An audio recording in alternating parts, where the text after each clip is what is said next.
Nesse vídeo eu vou te falar 4 sacadas rápidas que me fizeram passar em muitos concursos públicos. Esse assunto de concurso público estava em baixa, mas surgiram agora alguns concursos aí e a galera tá começando a voltar com essa onda de concurso por aí.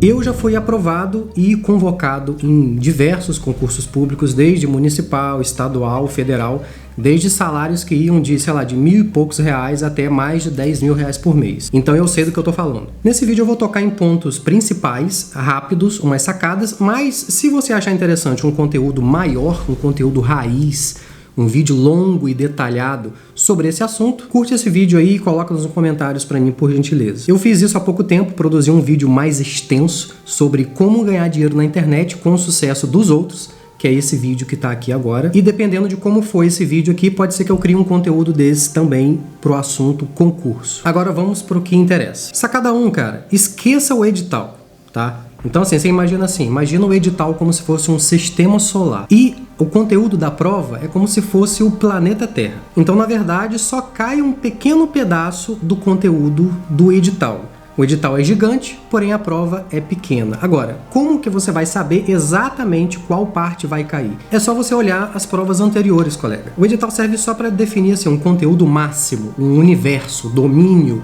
Mas, no final das contas, as questões são geralmente Ctrl+C, Ctrl+V das questões anteriores, até porque a galera das bancas aí que cria as provas, o pessoal já tá de saco cheio de ficar criando, a criatividade já tá em baixa já, e o pessoal dá um Ctrl+C, Ctrl+V nas questões, muda uma coisinha ou outra e praticamente é sempre a mesma coisa. Então primeiro você estuda todo o conteúdo que caiu nas provas anteriores, né? Claro que de uns anos para cá também, você não vai pegar provas aí dependendo do concurso, pode ser um concurso que já tenha 20 anos aí no mercado, 30 anos, é claro que você vai pegar as últimas e estudar primeiro aqueles assuntos que mais caem nessas provas.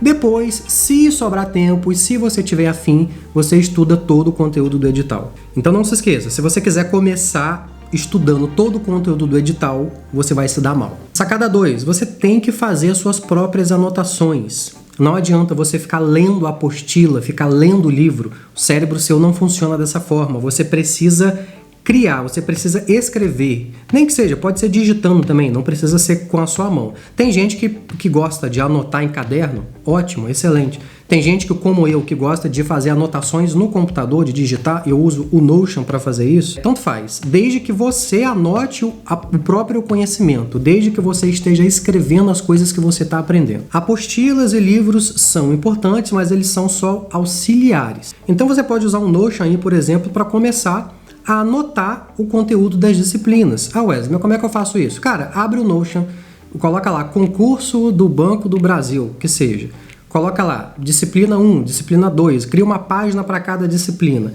E não estuda nada. Começa pela prova. Começa fazendo a última prova. Aí você começa a fazer a prova e você vê, essa questão aqui está falando sobre esse tema dessa disciplina. Está falando sobre esse conteúdo. Chega lá na sua anotação, que está zerada, não tem nada. Você coloca esse tópico.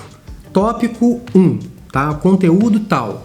E começa agora a ver quais assuntos fazem parte desse tópico.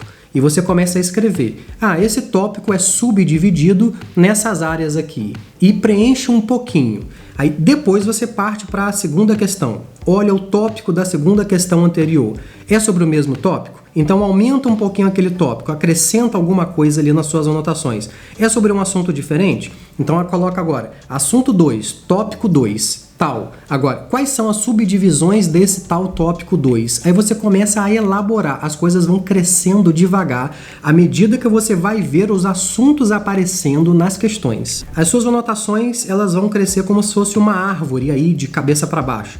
Você começa pelo assunto principal, que é o caule da árvore, e depois você vai vendo as subdivisões desse tópico ali, os ramos, os galhos, e depois você chega no assunto de fato, que são as folhas. Então você vai do caule para as folhas, entendeu? Do mais genérico para o mais específico. Então você não vai ficar aí perdido na internet estudando coisas aleatórias, vendo canais aleatórios, vídeos aleatórios de assuntos do qual você não está anotando, você não sabe qual é a raiz daquele assunto, em qual tópico isso está. Não adianta você ficar vendo coisas avulsas, porque o seu cérebro não funciona dessa forma. Então aprenda esse conceito. Você vai estudar sob demanda. Anota isso na sua cabeça. Estudar e aprender sob demanda.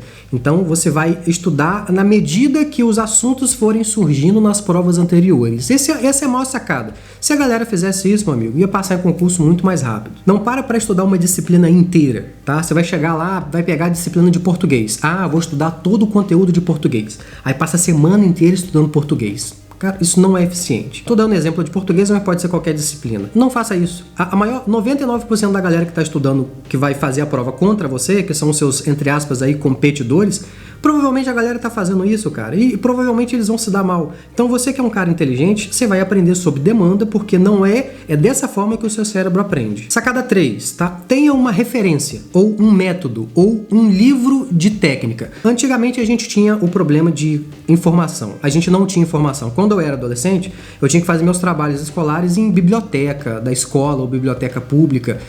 Não tinha internet. O meu primeiro computador quando eu era adolescente era um computador que nem internet tinha, cara. Então, olha só como é que as coisas mudaram. Hoje é o contrário. Hoje existe um excesso de informação. O excesso de informação é um problema, virou um problema. As pessoas ficam perdidas, elas não sabem como se organizar, como estruturar o conhecimento, como estruturar o estudo delas. Elas seguem um monte de gente dando um monte de técnica no Instagram de estudo, vê um monte de vídeo aleatório de técnicas de estudo sobre um concurso específico, nada se encaixa na sua cabeça, depois você não consegue lembrar de nada e é isso. Aí você vai demorar muito mais para poder passar num concurso público. Agora, o que eu te recomendo? Eu te recomendo isso daqui, ó.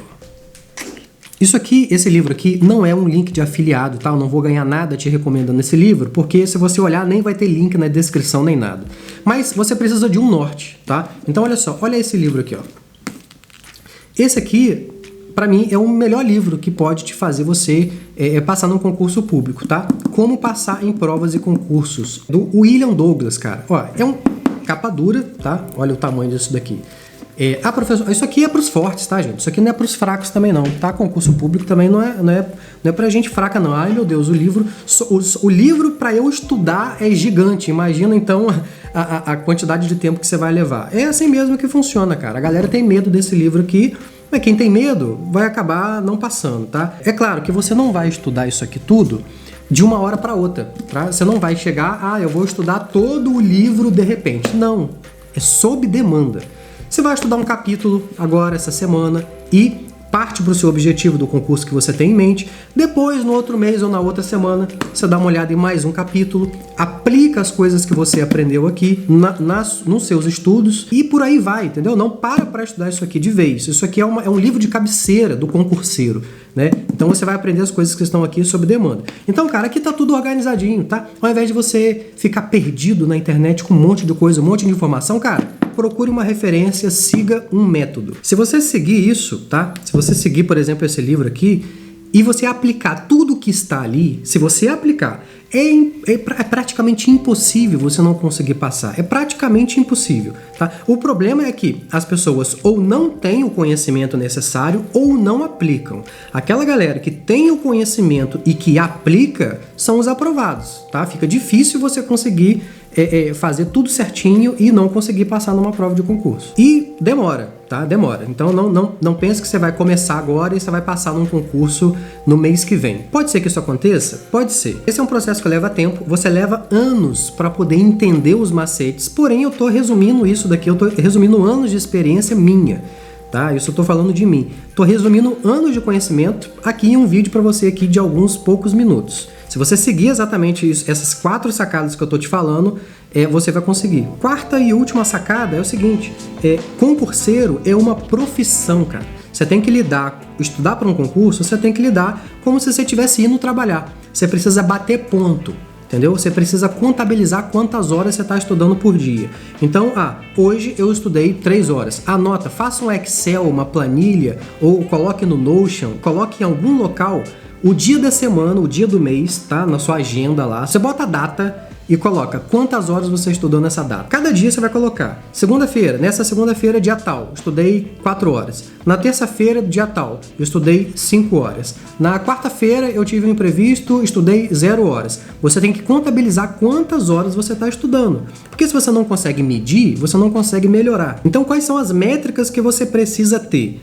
Carga horária diária, quantas horas você estudou no dia, e você depois vai tirar uma média semanal, quantas horas você estudou na semana, você vai ter uma média mensal, quantas horas você estudou no mês, e você vai ter uma média total para um concurso público específico. Quantas horas você estudou para esse concurso público X específico, vamos supor, sei lá, Banco do Brasil, que está em alta no momento aí. Se você não contabilizar, você não vai ter ideia do que você está fazendo, você está sendo um amador e provavelmente uma outra pessoa, um outro candidato que está fazendo isso, vai passar na sua frente. Esses pontos que eu te apresentei aqui são pontos subjetivos, é o que eu acho que é mais importante e mais vai fazer diferença aí na sua vida de concurseiro, de repente se você quiser entrar nisso ou fazer algum concurso ou outro. Só que também horas de estudo sem técnica também não adianta nada. Não adianta você ficar 8 horas por dia assistindo vídeo aleatório no YouTube sobre disciplinas aleatórias e você não está anotando, você não tem uma estrutura de anotações, não vai adiantar de nada. Ter carga horária também não é o suficiente, é preciso usar de forma inteligente. Isso foi somente umas sacadas, tá? Uns pontos importantes.